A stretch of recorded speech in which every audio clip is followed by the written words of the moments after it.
Hey guys, Professor Bill, Comic Book University, and holy crap, The Batman Who Laughs, issue number 1 of 6. Can't touch this comic, man. Alright, so let's get into this, alright?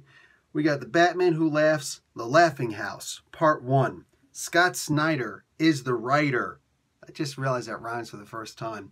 Only when you say it like that, though. Jacques is the artist. David Barron is on colors. Sal Cipriano is on letters. The cover is by Jacques. We got some variant covers, though, by Greg Capullo and FCO Placencia.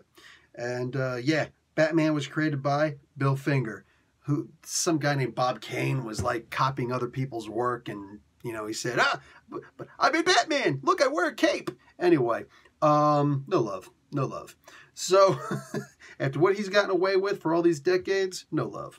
So, we start off with Batman getting some, I want to say getting some action, but Catwoman's not in this. Instead, we get Batman in action, kicking butt, taking names. And it's just as crazy as you can imagine a Batman story being. Like, there's the unbelievable plot devices that he's got inside of his belt or on his motorcycle. I guess you'd call it a tricycle with a motor, motorized tricycle. Anyway, he's tearing people up, man. And it's amazing art. Well, duh. I'm saying Jacques is on this. Duh, it's amazing art. But just the placement of the automatopoeias and everything, so beautiful in this comic book, man. Like, he jumps, he's got his little batarangs that come out and they're like, ka-ching! I actually kind of wanted to see, like, you know, if they could do a reverb effect, have 3 little chings on there, ka-ching! You know what I'm saying? Because they all open up. But, like, it's all just believable. And he's taking people out. Someone, you missed! Ah, suck! Uh-oh. And he realizes, nope, I wasn't actually aiming for you, was I? Anyway, he's taking out all this stuff on the city street, this highway, because this truck is carrying some dead bodies, or at least one particular dead body. The particular dead body that it's carrying is Bruce Wayne. Wait, what? Yeah, it's Bruce Wayne from a different world. A Bruce Wayne who's got some smile lines on him. Apparently in this particular world that this particular Bruce Wayne was taken from, he gave up. He quit being Batman after the Bane incident, you know, the breaking of the bat. Okay, cool. So he went off and he spent money to stop crime, I guess, and, you know, which would actually make more sense, but it's not nearly as entertaining for the rest of us. And, yeah, all that good stuff. But, you know, Batman finds this out because he disguises himself as a doctor, knocks out the other doctor proper. And I love this, man. Like, this is straight up, this is Batman. It's hard to argue who this person is. This is not my Batman. What exactly is your Batman? The not cool one? Because the cool one is here. All right, the cool one is here. I don't like your Batman. I don't even know who your Batman is. I don't want your Batman. I want this Batman. This is awesome. So this actually reminds me a lot of, damn it, I can't remember what the name of it was, but remember Scott Snyder had a whole bunch of different artists. One of them was Jacques on one of the issues, or a couple of the issues. Damn it, I can't remember. No prize to the first person in the comments who remembers who it is. But there was the Detective Comics and there's Batman Comics, and we had a third Batman comic for a while, and Scott Snyder was writing that until he decided to stop, I guess because he was doing this and all these other works. Anyway, so this issue is the first appearance of, and the first time he's named, the Grim Knight. All right, so Batman Grim, remember I said that?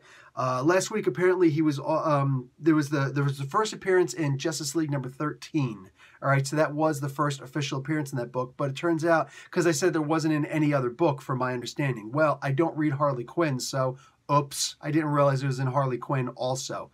My bad. Hey, man, the professor don't go around talking about I know everything. I'm giving you what I know, all right? And if you know something else that I don't, share it with the peeps, man. Don't hide it. Don't you know, compile all that knowledge like it's some kind of a safe or something like that. Nah, share the wealth, brother. All right? This is a university. We share ideas here. So, the Grim Batman is actually named in this one, the Grim Knight. And it's technically his first full appearance, but we don't really get any extra of him in here. You know what I'm saying? But anyway, the Batman Who Laughs shows up and kills the Joker. Well, this is in issue 1, so understand from this point on, nothing but spoilers. I am going to go to the end of this book. It's in issue number 1. I'm going to the end of the book. All right? As if anybody actually needs to go to the end of the book. You probably already have this in your hands talking about, yeah, Professor, get on with the book because I already got it. I already read it. You know what I'm saying? Duh, I own it. And you should. You 100% should own this comic book. It's not actually the Joker. Now, somebody wound up replacing this the real Joker with a different Joker for the past couple of days. I can't tell if it's actually Batman who did that. Might have. I think it was. Honestly, I think it was the actual Batman who did that, but I'm still not 100% sure. It just says that somebody went and did this. Either way, the Joker is hiding underneath the Batcave. Okay, no, unfortunately, it wasn't that thing with Dark Knight's metal. Like, oh, that's why the Joker is hiding in the Batcave. No. It was something entirely different. Instead, he's hiding in a different part, and Batman goes and, lets the thing open up, and Joker comes out, and he's all like, I'm here. And Batman's just sitting down like a G, talking about, you'll be safe here, Joker. I'm going to keep you safe from the Batman who laughs, which is just so odd. Not bad, odd, because why would Batman do that? At the same time, you could just as easily, just as effectively ask the question, why wouldn't he do that?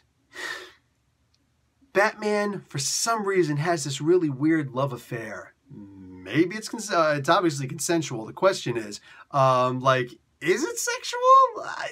You can't tell. You can't really tell. But whatever it is, these two really do need each other. They really do define each other. You know what I'm saying? So I could see Batman thinking, I'm going to save the Joker and keep him in here. If anybody can keep the Joker under wraps, it would be Batman, right? The thing is, Joker wasn't interested in that, and he pulls a gun, and he shoots, but it was a trick gun. He just wanted to try and scare Batman into thinking that he was going to shoot Alfred. He calls him Jeeves. Maybe he actually knows who he is. It depends on which version of the Joker this is. There are supposedly 3, right? So anyway, Joker winds up shooting himself. Now, Batman runs up and he's like, oh no, why would you do something like this? And all of a sudden he realizes, oh crap, the poison inside your heart. Yeah. So guess what? At the end, I'm going to show you this page right now. The Joker knew this was going to happen because he needed Batman to win. He wasn't all about himself. Joker did a selfless act. And he's like, you can't beat the Batman who laughs unless you are the Batman who laughs. And that's just the Joker's crazy lot. Anybody and everybody is probably going to say, how is that going to help?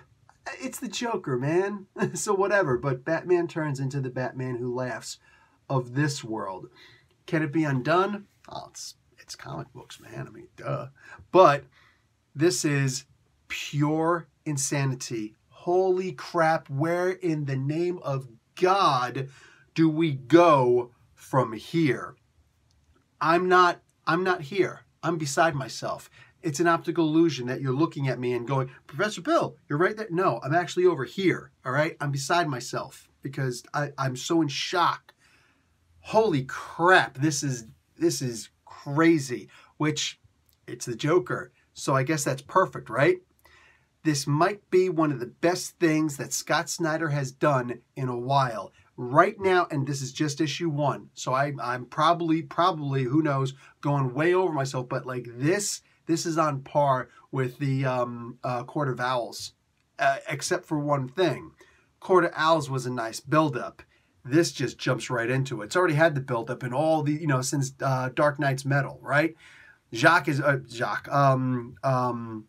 Snyder's been building up to this forever.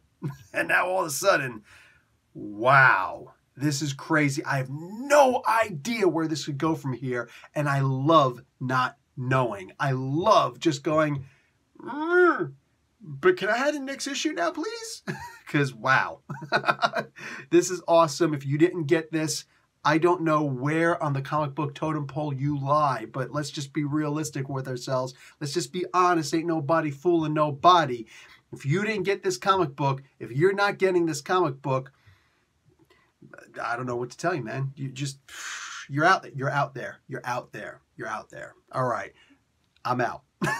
You're out there, I'm out. Professor Bill, Comic Book University. Class dismissed.